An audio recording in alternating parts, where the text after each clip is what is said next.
No, we need this information, legal information about each of these districts, racial composition, for instance. See, so it's a different issue altogether. Well, unfortunately, I've reviewed, and all that you'll find in the minutes is just reference to the fact that he spoke to the point. Districts, you shouldn't take a precinct that is in the heart of one well removed from the one that you want to.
In order to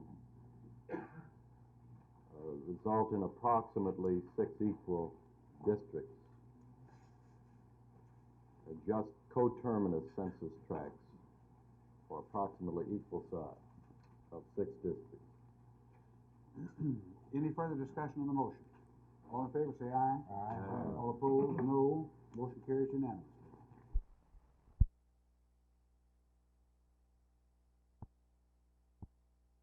Since our committee of the whole discussed in the meetings of January, I think it's 10 and 20.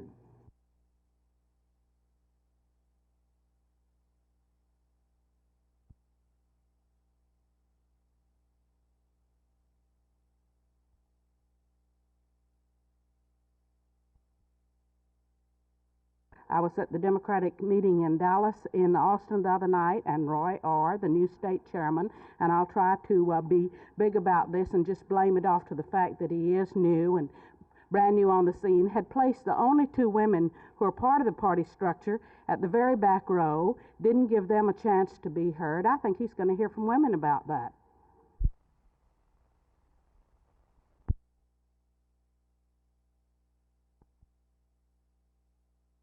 There were 6 different groups interested in the $47,400 found in a ditch last May.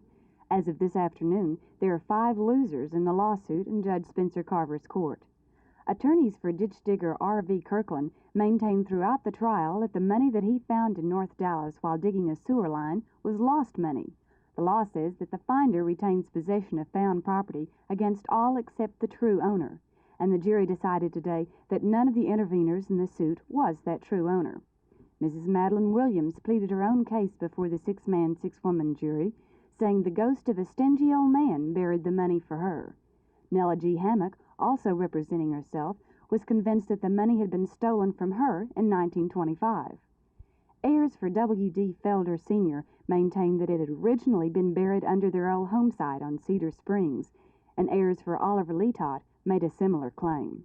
Though appeals will have to be exhausted until the court of last resort, at this time it's apparent that R.V. Kirkland and co-workers C.D. Doolittle and L.C. Stanchel will get the money eventually. What will the lucky finder do with the buried treasure? Mr. Kirkland's wife said that she was going to get a new house. For Channel 8 News on the Move, this is Judy Hanna.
Glynne Coker, Executive Director of the Dallas County Welfare Agency, which funds the centers, explain the motivation behind this type of plan for the center. I've been very concerned through the years that due to the rush and in some instances, inexperienced personnel, that people haven't received the kind of treatment that every person should receive. I feel very deeply and very strongly that when we get this set up and well organized, that people will have a greater sense of dignity. Their pleasures about the kinds of foods, the amounts can be really respected. It may take a while for people to get used to this new supermarket type of center, but as one Dallas County employee said here today, we're going to make this work. Whatever the problem, some 16,000 families will be fed at this particular center each month. This is Donna Witkowski for Channel 8 News on the Move.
Well, I think I'm very concerned about it. Naturally, we had a great game against the Jets, probably the best offensive game that we've ever had as a team.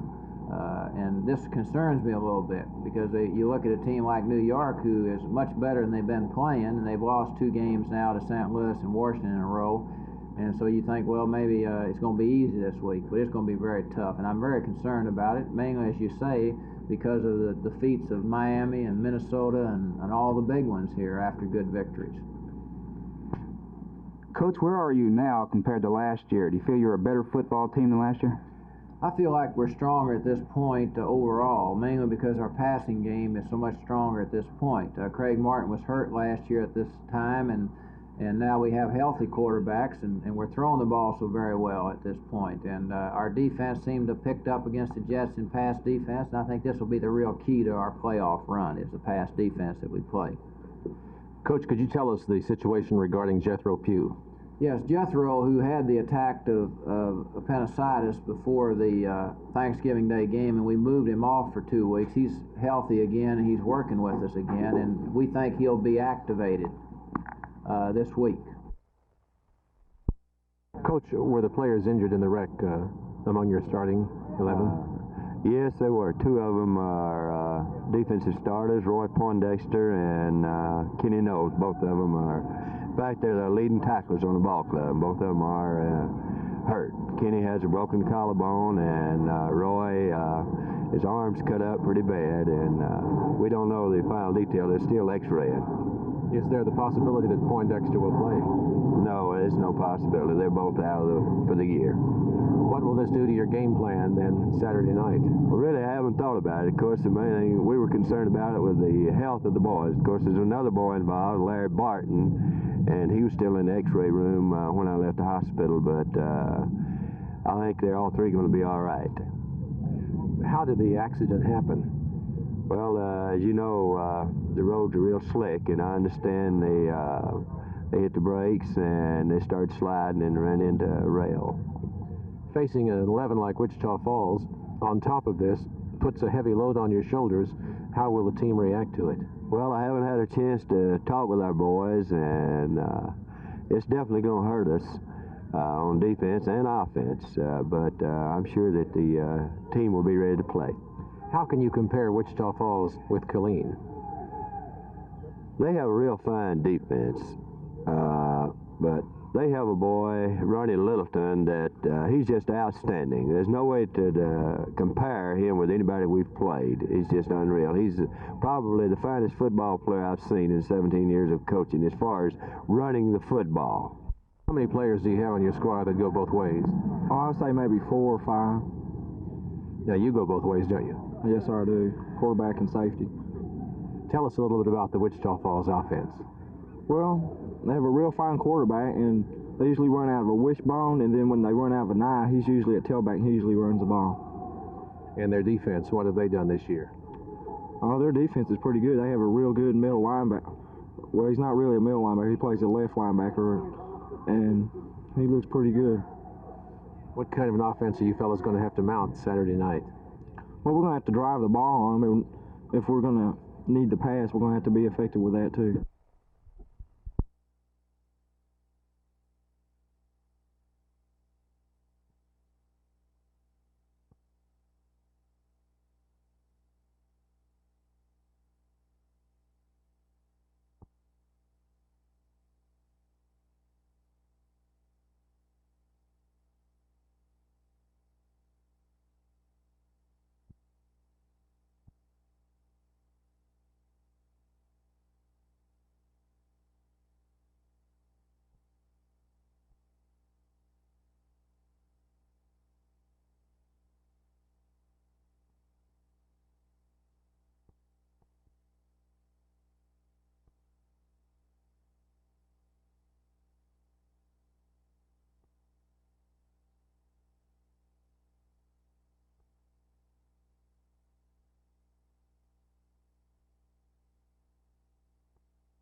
I know that unless states have 50% on their delegation, they're going to be questioned at the Republican convention in San Diego and at the Democratic convention in Miami. And already we have a credentials committee of women lawyers who will take that credentials fight. So I hope every Texas woman, every thinking Texas woman will be there on May the 6th and not just be supporting somebody else, but run herself, because that's the grassroots base you need. And I really am pretty disappointed in my own party. Not only disappointed, but indignant. As a general principle, I'm opposed to curfew legislation, and the ACLU has been opposed to curfew legislation.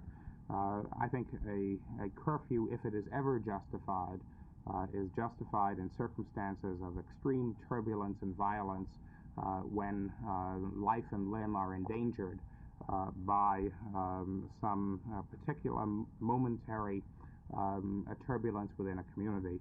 From what I've heard about Lee Park, that certainly doesn't seem to be descriptive of the situation.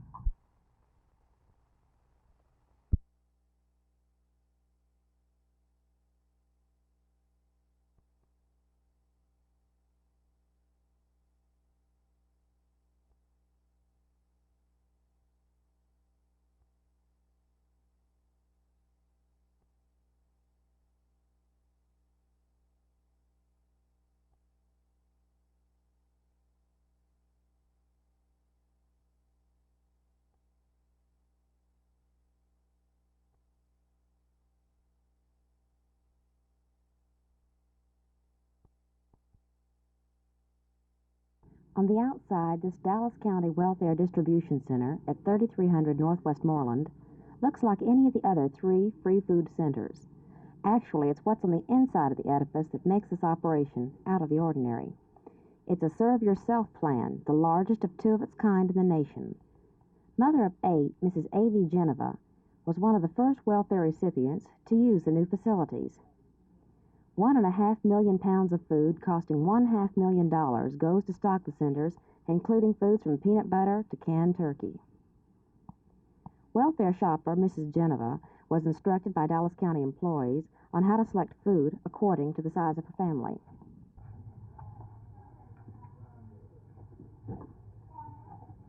What do you think about this new supermarket system? Oh, I think it's fine. Why do you like it? Because it's so much convenience, and we don't have to stand in line like we used to. Don't have to wait as long. What don't you like about it? What I don't like about it? It's not anything that I don't like about it.